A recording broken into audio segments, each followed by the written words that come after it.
जय हिंद दोस्तों, स्वागत है आप सभी का एक नई वीडियो में। इस वीडियो में हम लोग बात करेंगे ज्ञान बिंदु जेएस पब्लिकेशन के द्वारा जो डेली टेस्ट सीरीज चलाई जाती है, जिसे हम लोग कवर कर रहे हैं। और सही आज हम लोग आगे कवर करेंगे, कंटिन्यू करेंगे। इसमें हम लोग आज कवर करने वाले हैं सोशल साइंस का पोर्शन। इसमें आपको पता चल गया होगा कि टोटल 50 क्वेश्चन रहते हैं। हिस्ट्री, पॉलिटी और ज्योग्राफी के क्वेश्चन रहते हैं। और ये जो टेस्ट है 6 मई को एप्लीकेशन पे करवाया गया है। तो चलिए बिना टाइम वेस्ट किए स्टार्ट करते हैं। हाँ, आपको इसका पीडीएफ चाहिए तो आप टेलीग्राम से ले सकते हैं। टेलीग्राम पे पहले पीडीएफ दिया जाता है, उसके बाद यूट्यूब पे वीडियो दिया जाता है। ठीक है, चलिए क्वेश्चन नंबर 1 से स्टार्ट करते हैं। क्वेश्चन नंबर 1 है वर्नाकुलर प्रेस एक्ट के बारे में निम्नलिखित में से कौन सा कथन सही है। देखिए, अब चर्चा आ गई है वर्नाकुलर प्रेस एक्ट के बारे में, तो इसके बारे में आप लोग को बहुत कुछ जानना जरूरी है। चलिए जानते हैं। सबसे पहली बात है कि वर्नाकुलर प्रेस एक्ट जो है वो किस चीज़ से संबंधित है। वो संबंधित है समाचार पत्र से। किससे? न्यूज़पेपर से संबंधित है। वर्नाकुलर प्रेस एक्ट हुआ क्या था, और इसका सीधा संबंध देखा जाए तो 1857 की क्रांति से है। वर्नाकुलर प्रेस एक्ट का सीधा संबंध अगर देखा जाए तो 1857 की क्रांति से है। कैसे है वो मैं अभी आपको बता रहा हूँ। हुआ क्या था, जब 1857 की क्रांति हुई थी और उसे अंग्रेजों के द्वारा दबाया गया था, लगभग दबा ही दिया गया था धीरे धीरे करके। तो भारत के कुछ बुद्धिजीवी वर्ग के लोग थे, जो थोड़ा तेज़ दिमाग के लोग थे। उन्होंने क्या किया कि समाचार पत्र निकालना शुरू किया। और समाचार पत्र जो है वो भारतीय भाषा में निकालना शुरू किया। हिंदी हो गया, पंजाबी हो गया, मराठी हो गया, कोंकणी हो गया, मतलब ऐसे ऐसे भाषा में जिसमें भारतीय जो लोग हैं वो पढ़ सके और समझ सके कि क्या बात है। और समाचार पत्र के साथ साथ समाचार पत्र के द्वारा जो है भारतीय जनता में राष्ट्रवाद की भावना को भरने का कोशिश कर रहे थे। जो समाचार पत्र निकालते थे बुद्धिजीवी वर्ग के लोग। तो अंग्रेज़ों को ये बात पता चला। अंग्रेज़ों को जब ये बात पता चला तो अंग्रेज़ जो है एक एक्ट लाते हैं जिसका नाम है वर्नाकुलर प्रेस एक्ट। और इसके तहत कहा जाता है कि भारत में अगर कोई भी समाचार पत्र छपता है तो वो जो है भारतीय भाषा में नहीं छपेगा, वो छपेगा इंग्लिश भाषा में, यानी अंग्रेज़ों की भाषा में, यानी इंग्लिश में न्यूज़पेपर छपेगी। भारतीय भाषा में कोई भी न्यूज़पेपर नहीं छपेगी। ठीक है, तो ऐसा बोला जाता है। तो उसके बाद क्या होता है, यहाँ तक की ये कहानी थी। अब ऑप्शन पढ़ते हैं, फिर पता चलेगा कि क्या है आंसर इसका। इसे लॉर्ड लिटन के द्वारा अधिनियमित किया गया था। ये पॉइंट सही है। इसे लॉर्ड लिटन के द्वारा 1878 में अधिनियमित किया गया था। और लॉर्ड लिटन का कार्यकाल है 1876 से लेके 1880 तक। ये है लॉर्ड लिटन का कार्यकाल। और 1878 में जो है वर्नाकुलर प्रेस एक्ट जो है अधिनियमित किया गया था। इसे गैंगिंग अधिनियम के रूप में जाना जाने लगा। हाँ, ये भी सही है। इसे गैंगिंग अधिनियम के रूप में जाना जाने लगा। क्यों? क्योंकि इसमें जो है ना, गैंग एक तरह से कह सकते हैं कि गैंग वार छिड़ गया। गैंग वार का मतलब ये नहीं कि अब लड़ाई छिड़ गया, लेकिन एक होता है ना कि मनमुटाव टाइप का, उस टाइप का मतलब छिड़ गया।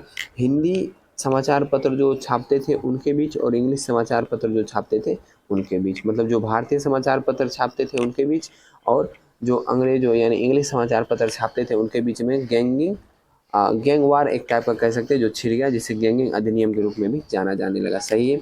इस अधिनियम को लॉर्ड रिपन ने निरस्त कर दिया। हाँ, लॉर्ड रिपन का कार्यकाल है 1880 से 1884। और इस अधिनियम में जो है, इस अधिनियम को लॉर्ड रिपन जो है वो निरस्त कर दिया। ठीक है, इसका सही आंसर हो जाएगा 1, 2 और 3। इसके बारे में कुछ अन्य पॉइंट भी जानना जरूरी है। मूलतः एक समाचार पत्र था जिसको बंद करने के लिए वर्नाकुलर प्रेस एक्ट लाया गया। उसका नाम क्या था बताइए? उसका नाम था सोम प्रकाश। क्या नाम था? सोम प्रकाश नाम था। इस समाचार पत्र को बंद करने के लिए ही वर्नाकुलर प्रेस एक्ट लाया गया था। वैसे तो मतलब भारतीय भाषा में जितने भी समाचार पत्र थे उन सभी को बंद करने के लिए लाया गया था, लेकिन इस समाचार पत्र को मूलतः मुख्यतः देखा जाए तो सोम प्रकाश समाचार पत्र के लिए वर्नाकुलर प्रेस एक्ट लाया गया था। और सोम प्रकाश समाचार पत्र जो है ये बंगाली भाषा में थी। नेक्स्ट दूसरा पॉइंट जान लीजिए। एक था अमृत बाजार पत्रिका करके समाचार पत्र। अमृत बाजार पत्रिका जो था वो रातों रात बांग्ला से अंग्रेजी में छपने लगा। रातों रात क्या हुआ? बांग्ला से अंग्रेजी में छपने लगा। जैसे ही ये अधिनियम पारित हुआ वैसे ही जो है अमृत बाजार पत्रिका रातों रात बांग्ला से अंग्रेजी में छपने लगा। और एक न्यूज़पेपर था द पायनीर। एक न्यूज़पेपर क्या था? द पायनीर, जो वर्नाकुलर प्रेस एक्ट का समर्थन किया था। द पायनीर जो था वर्नाकुलर प्रेस एक्ट का समर्थन किया था। इसका आंसर आप लोग को पहले बता दूं, 1, 2, 3। नेक्स्ट क्वेश्चन की तरफ बढ़ते हैं। क्वेश्चन नंबर 2 है भारत के विभाजन के विकल्प के रूप में गांधी जी ने माउंटबेटन को सुझाव सुझाया था कि वे। देखिए इसमें क्या हुआ था, जब मतलब गांधी जी चाहते थे कि किसी भी हालत में भारत का विभाजन नहीं हो। गांधी जी क्या चाहते थे कि किसी भी हालत में भारत का विभाजन नहीं हो। लेकिन मोहम्मद अली जिन्ना जो थे वो अपनी जिद पे अड़े हुए थे कि हमें अलग, मुसलमानों के लिए एक अलग राष्ट्र चाहिए जिसका नाम होगा पाकिस्तान। ठीक है, तो वो अपनी जिद पे अड़े थे और गांधी जी चाह रहे थे कि इसका विभाजन हो ही नहीं। ठीक है, लेकिन अंततः ये हुआ कि उसका विभाजन करना ही पड़ा। क्यों करना पड़ा? गांधी जी, ये मोहम्मद अली जिन्ना को लगता था कि जब भारत आज़ाद हो जाएगा, तो भारत के प्रधानमंत्री जो हैं वो जवाहरलाल नेहरू को बनाया जाएगा। ठीक है, मतलब गांधी जी जो हैं वो भारत का प्रधानमंत्री जवाहरलाल नेहरू को बनाएंगे और मुस्लिम को कुछ नहीं मिलने वाला है, कुछ नहीं मिलेगा, ऐसा कुछ मोहम्मद अली जिन्ना का सोचना था। तो फिर ऐसा लगता था तो गांधी जी जो है माउंटबेटन को, लॉर्ड माउंटबेटन जो थे, उनको बोले कि आप मोहम्मद अली जिन्ना को बोलिए कि भारत जब आज़ाद हो जाए तो जिन्ना जो है वही सरकार बनाए, यानी वही प्रधानमंत्री बने और वही जो है सरकार बनाए, वो अपने हिसाब से सरकार बनाए, हमें कोई समस्या नहीं है, लेकिन भारत का विभाजन नहीं होना चाहिए। तो ऐसा प्रस्ताव रखा गया मोहम्मद अली जिन्ना के सामने, लेकिन मोहम्मद अली जिन्ना जो है इस पे भी तैयार नहीं हुए। उसके बाद जो है भारत का विभाजन करना ही पड़ा। फिर भारत का विभाजन हुआ और इसी कारण से जो है नाथूराम गोडसे जो है, मतलब महात्मा गांधी जी बोलते थे कि भारत का विभाजन हमारी लाश पर से होके जाना पड़ेगा, भारत का विभाजन अगर करना है हमारी लाश पर से होके जाना पड़ेगा। तो इस बात को देखते हुए नाथूराम गोडसे को गुस्सा आया और वो जो है गांधी जी की हत्या कर दिए। ठीक है, तो यही कारण था। इसका आंसर क्या होगा कि क्या सुझाया था? तो जिन्ना को सरकार बनाने के लिए आमंत्रित किया गया था।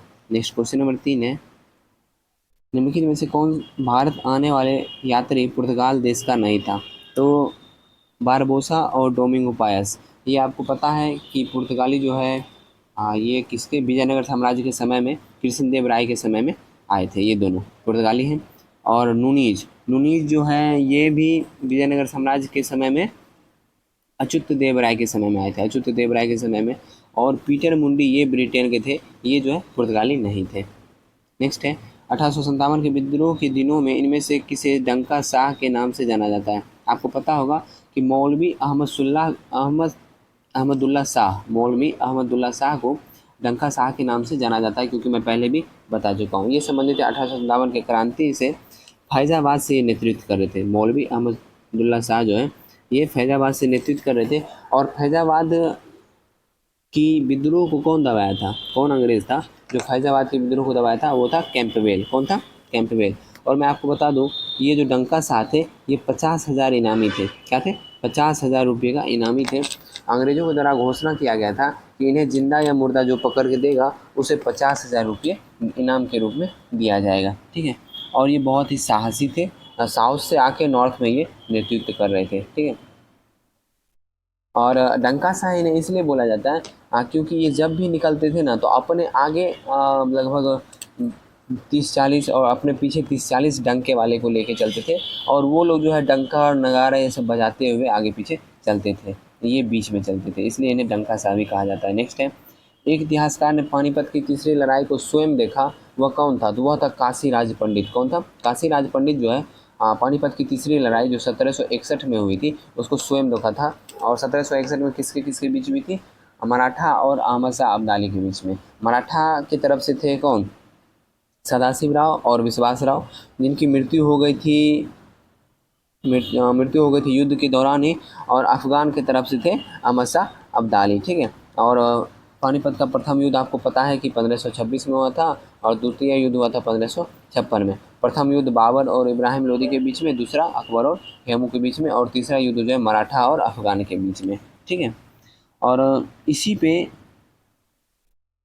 एक इतिहासकार थे जिन्होंने बोला था कि दो हीरे की मोती विलीन हो गई। क्या बोला? कि दो हीरे की मोती विलीन हो गई, 27 सोने की मोहरें लुप्त हो गई, छोटे मोटे चांदी सिक्के की गिनती नहीं रही। मतलब दो हीरे की मोती, मतलब सदाशिव राव और विश्वास राव, ये दोनों की मृत्यु हो गई, और 27 सोने की मोहरों लुप्त हो गई। मतलब 27 मंत्रियों का एक सेनापति बना हुआ था, वो पूरा का पूरा मृत्यु में मारा, मतलब युद्ध में मारा गया, और छोटे मोटे सेनापति का तो कोई गिनती ही नहीं रहा, यही कहना था।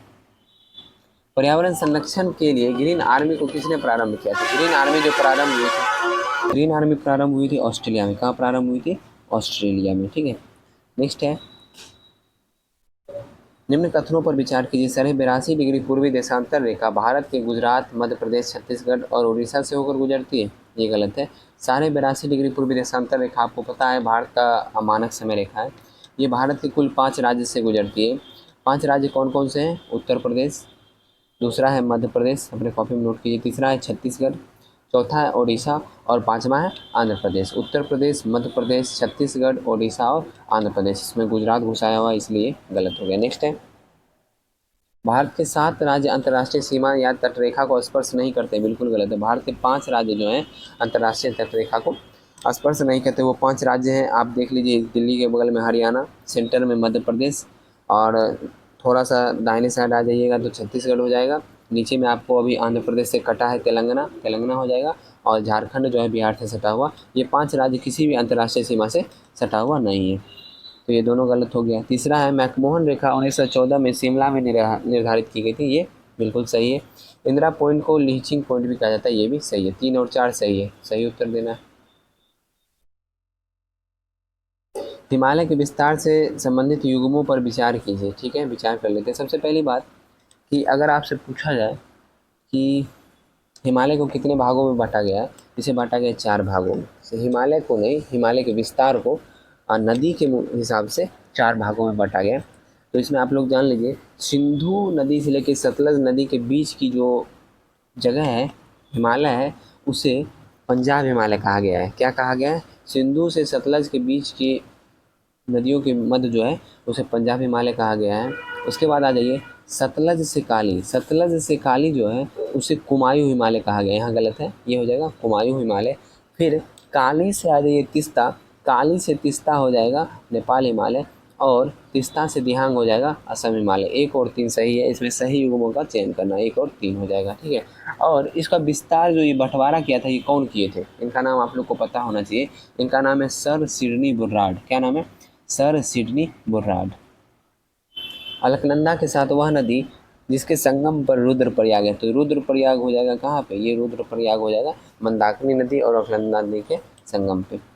नदी द्वीप माजुली निम्नलिखित में से किस नदी में स्थित है? तो ये स्थित है ब्रह्मपुत्र नदी, असम में। भारतीय संविधान के 42वें संशोधन के संबंध में निम्नलिखित कथनों पर विचार कीजिए। इसे प्रस्तावना में 3 शब्द जोड़े गए, समाजवाद, धर्मनिरपेक्ष और अखंडता। एक सेकेंड, चलिए, समाजवाद, धर्मनिरपेक्ष और अखंडता जो है ये जोड़ा गया है, तो सही है। इससे संविधान में 8 मौलिक कर्तव्य जोड़े गए, गलत है। इसमें जो संविधान में कुल 10 मौलिक कर्तव्य जोड़े गए थे सरदार स्वयं सिंह समिति की सिफारिश पे। ठीक है, और 11वां मौलिक कर्तव्य जोड़ा गया 86वें संविधान संशोधन 2002 में। नेक्स्ट, इसने नए निदेशक सिद्धांत जोड़े, यानी अनुच्छेद 39A, अनुच्छेद 43 और अनुच्छेद 47। अनुच्छेद 47 गलत हो गया, यहाँ पे अनुच्छेद 48 देना चाहिए था। अनुच्छेद 48 का क 3 जोड़ा गया, लेकिन अनुच्छेद 48 का क होना चाहिए था, इसलिए ये गलत हो गया। इसके द्वारा राष्ट्रपति को चुनाव आयोग के परामर्श से राज्य विधानसभाओं मंडलों के सदस्यों को अयोग्य घोषित करने का अधिकार प्रदान किया गया। हाँ, ये जो पॉइंट है ये 42वें संविधान संशोधन के तहत सही है, लेकिन इसे जो है 44वें संविधान संशोधन में समाप्त कर दिया गया था। इसे भी ध्यान रखिएगा। 42वें संविधान संशोधन में लागू किया गया, 44वें संविधान संशोधन में समाप्त कर दिया गया। इसका आंसर कौन सा सही नहीं है? 2 और 3 इसमें सही नहीं है।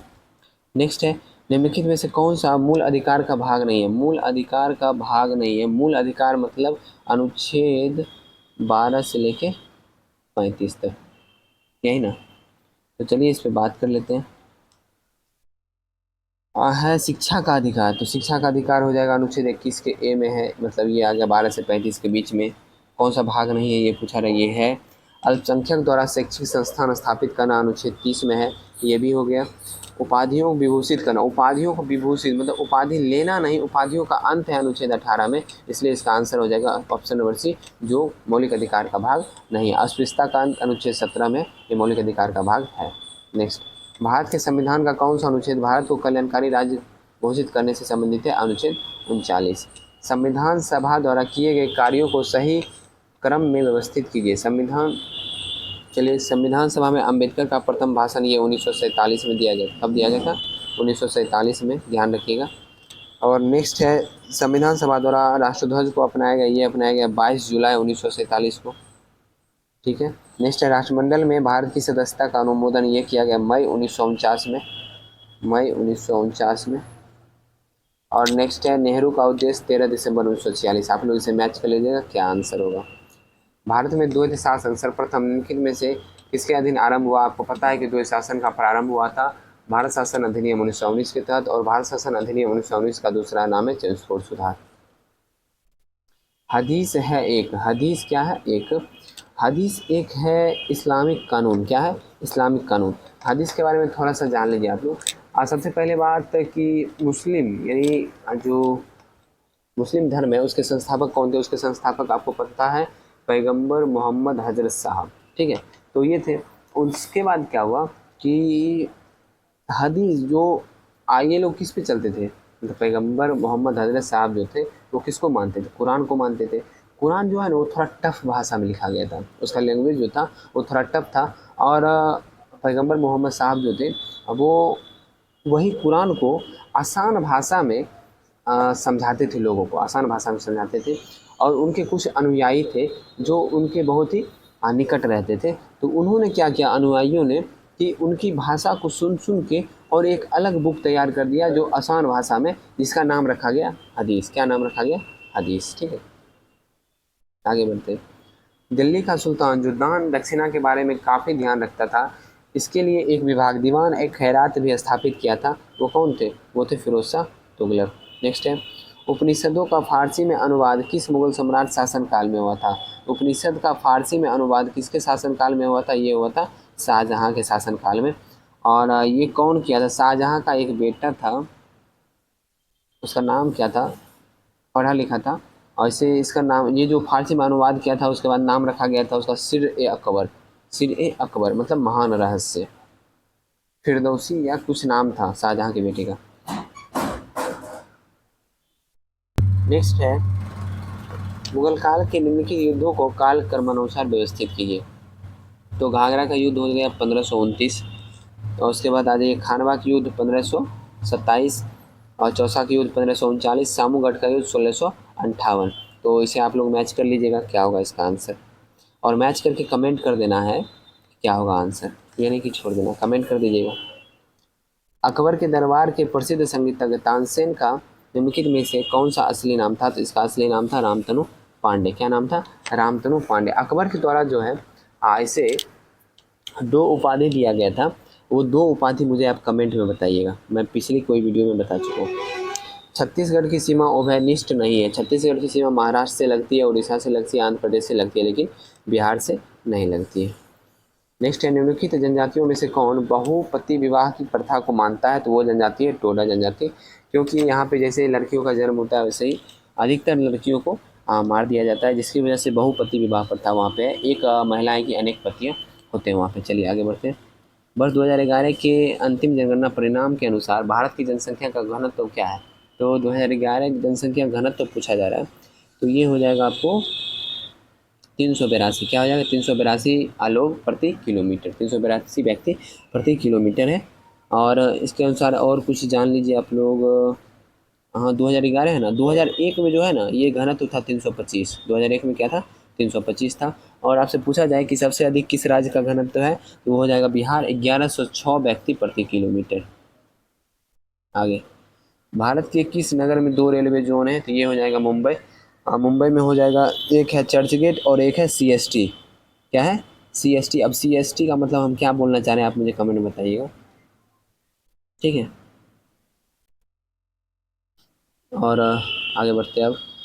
जापानी सहयोग से स्थापित किया गया नवीनतम और सबसे बड़ा शिपयार्ड कौन सा है? जापानी सहयोग से जो किया गया वो है कोची शिपयार्ड, और इसकी स्थापना जो है 1972 में की गई है। भारतीय संविधान के संदर्भ में निम्नलिखित कथनों पर विचार कीजिए। संघ मंत्री परिषद लोकसभा के प्रति सामूहिक रूप से उत्तरदायी होता है। बिल्कुल सही है। संघ के मंत्री प्रधानमंत्री के पश्चात प्रयत्न अपने पद धारण करेंगे, ये गलत है। केवल एक जो है वो सही है। निम्नलिखित में से किसका सही सुमेलन नहीं है? किसका सही सुमेलन नहीं है? जवाहरलाल नेहरू शांति वन सही है, लाल बहादुर शास्त्री विजय घाट सही है। इंदिरा गांधी शक्ति स्थल सही है। राजीव गांधी का हो जाएगा वीर भूमि। क्या होगा? वीर भूमि, मतलब ये गलत है। और करम भूमि देखा जाए तो करम भूमि है शंकर दयाल शर्मा का। किसका है? शंकर दयाल शर्मा का है करम भूमि। और राजीव गांधी का हो जाएगा वीर भूमि। ठीक है। और आपको पता होना चाहिए चैत्रा भूमि हो जाएगा आपका बाबा साहेब अम्बेडकर। आगे बढ़ते हैं। मंडल आयोग जिसके प्रस्ताव ने अक्षुण्ण विवाद का सूत्रपात किया है को गठित करने वाले थे कौन? तो उसको गठित करने वाले थे मोरारजी देसाई। मोरारजी देसाई। ठीक है। प्रथम गैर कांग्रेसी प्रधानमंत्री बने थे मोरारजी देसाई। नेक्स्ट, निम्नलिखित में से कौन सा एक अधिक बार प्रधानमंत्री नियुक्त किए? एक से अधिक बार, तो इनमें से सभी जो है एक से अधिक बार प्रधानमंत्री नियुक्त किए गए। आप लोग को डाउट होगा गुलजारी लाल नंदा पे, बाकी पे तो डाउट होना ही नहीं चाहिए। गुलजारी लाल नंदा पे डाउट होगा तो गुलजारी लाल नंदा भी जो है 2 बार प्रधानमंत्री पद धारण किए हैं। एक बार जब पंडित जवाहरलाल नेहरू की पद पे रहते हुए मृत्यु हो गई थी तो कार्यवाहक प्रधानमंत्री के रूप में, और दूसरी बार जब ताशकंद से लौटते समय लाल बहादुर शास्त्री की मृत्यु हो गई थी उस समय। तो 2 बार जो है गुलजारी लाल नंदा भी प्रधानमंत्री पद पे रहे हैं। निम्नलिखित में से कौन भारत का उपराष्ट्रपति एवं राष्ट्रपति भी रहा है? तो इनमें से एक ही ऑप्शन है, भारत का उपराष्ट्रपति और राष्ट्रपति रहा है डॉक्टर सर्वपल्ली राधाकृष्णन। लेकिन कुल 6 व्यक्ति हैं जो राष्ट्रपति और उपराष्ट्रपति दोनों रहे, उनका नाम आपको लिख लेना चाहिए। मैं बोल देता हूँ, आप लिख लीजिएगा। ठीक है। एक हो गए डॉक्टर सर्वपल्ली राधाकृष्णन, दूसरा है बीबी गिरी। दूसरा कौन है? बीबी गिरी।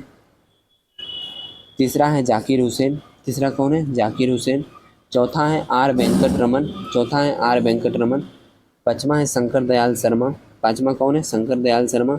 छठा है के आर नारायण। मैं फिर से बोल देता हूँ, पहला सर्वपल्ली राधाकृष्णन, दूसरा जाकिर हुसैन, तीसरा बीबी गिरी, चौथा आर वेंकट रमन, पाँचवा शंकर दयाल शर्मा, छठा है के आर नारायण। ठीक है। आगे बढ़ते हैं। खद्दानों की कृषि सर्वप्रथम प्रारंभ की गई थी। तो खद्दानों की कृषि जो सर्वप्रथम प्रारंभ की गई थी नवपाषाण काल में। ठीक है। सिंधु सभ्यता से प्राप्त मुहावरों पर कौन से वृक्ष की आकृति मिलती है? तो कौन से वृक्ष की आकृति मिलती है बताइए? मिलती है पीपल की। वर्धमान महावीर के संबंध में क्या सही नहीं है? तो वर्धमान महावीर के संबंध में सही नहीं, ऑप्शन पर देते हैं। उन्हें जो है 24वां और अंतिम तीर्थंकर माना जाता है, सही है। उनकी माता लक्ष्मी राजा चेटक की बहन थी, ये भी सही है। उन्होंने अपने जीवन काल में विवाह नहीं किया था, ये जो है गलत है। उन्होंने विवाह किया था और उनकी पत्नी का नाम था यशोधा। क्या नाम था? यशोधा। और उनकी एक पुत्री थी जिसका नाम था प्रियदर्शनी करके कुछ नाम था। ठीक है। और आगे बढ़ते हैं। उन्होंने 468 ईसा पूर्व में पटना के निकट पावापुरी में देह त्याग दिया था, ये भी सही है। किसने मगध साम्राज्य में बज्जी घनसंघ को हराकर आत्मसात किया था? तो वो था अजातशत्रु। कौन था? अजातशत्रु। मौर्य काल में सीता से तात्पर्य था, मौर्य काल में जो सीता से तात्पर्य था राजकीय भूमि से प्राप्त आय। नेक्स्ट है, सुएज नहर के बन जाने के पश्चात भारत और यूरोप के मध्य सामुद्रिक दूरी में कितनी कमी आई? तो ये कमी आई है 7000 किलोमीटर। कितना कमी आया है? 7000 किलोमीटर। बाल्कस झील निम्नलिखित देशों में से किसमें स्थित है? तो बाल्कस झील जो स्थित है ये आपका स्थित हो जाएगा कजाकिस्तान। एक सेकेंड देखना। बाल्कस झील जो है, हाँ, कजाकिस्तान में। ठीक है।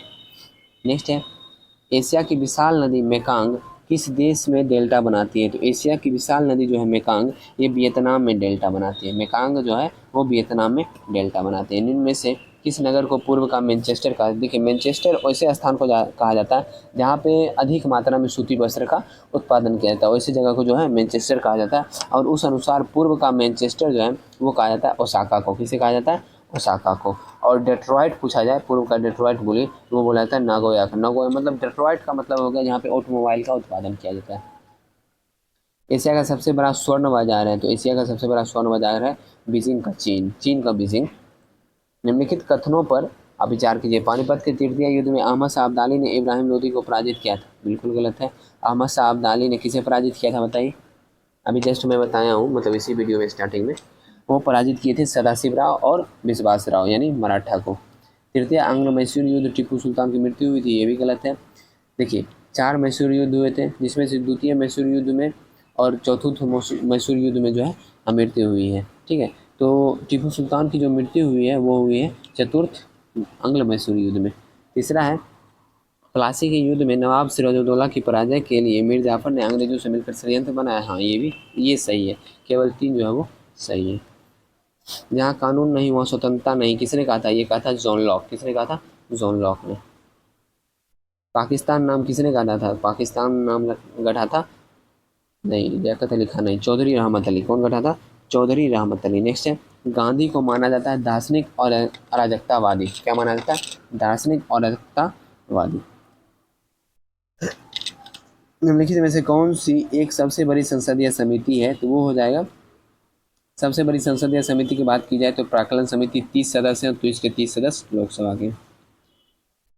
निम्नलिखित में से कौन एक भारत के राष्ट्रपति द्वारा राष्ट्रपति पद पर निर्विरोध निर्वाचित हुए थे? वो थे डॉक्टर नीलम संजीव रेड्डी। नेक्स्ट है, राजनीतिक लोकतंत्र का मूल निर्वाचक लोकतंत्र के आधारभूत अभिगृहित में होता है, जो आधारित है। तो वो किस पे आधारित है? वो आधारित है सार्वभौमिक वयस्क मताधिकार पर। कौन सा राज्य उत्तर पूर्वी राज्यों की 7 बहनों का भाग नहीं है? तो वो आपको पता चल जाना चाहिए। उत्तर पूर्वी राज्य में कौन सा नहीं है? पश्चिम बंगाल। डायमंड हार्बर तथा साल्ट लेक सिटी अवस्थित है कहाँ पे? तो ये दोनों अवस्थित है कोलकाता में। कहाँ अवस्थित है? डायमंड हार्बर और साल्ट लेक अवस्थित है कोलकाता में। नेक्स्ट जो कि लास्ट क्वेश्चन है, पर्यटन स्थल और राज्य।